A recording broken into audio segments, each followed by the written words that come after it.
গত মে মাসে ২,০০০ পাউন্ড বোমার এই চালান বন্ধ করে দেন বাইডেন। তার এই সিদ্ধান্ত দীর্ঘ ১৫ মাসের গাজা যুদ্ধের সময় মার্কিন ইসরায়েলি সম্পর্কের মধ্যে সবচেয়ে বড় সংকটের সৃষ্টি করে।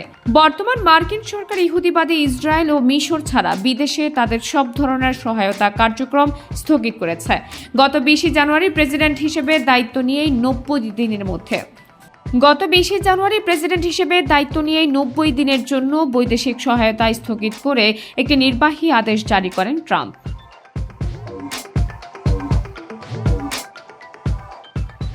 সম্প্রতি ফাঁস হওয়া যুক্তরাষ্ট্রের অভ্যন্তরীণ নথি থেকে এ তথ্য জানা গেছে বলে গত ২৫ জানুয়ারি বিবিসির এক প্রতিবেদনে উল্লেখ করা হয়েছে।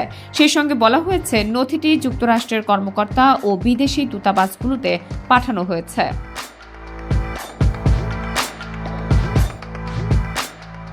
ফাঁস হওয়া ওই নথিতে বলা হয়েছে, প্রতিটি নতুন ও বিদ্যমান সহায়তা সম্প্রসারণের প্রস্তাব পরিপূর্ণভাবে পর্যালোচনা ও অনুমোদনের আগ পর্যন্ত এগুলোর অধীন বাধ্যতামূলকভাবে অর্থ বরাদ্দ করা যাবে না।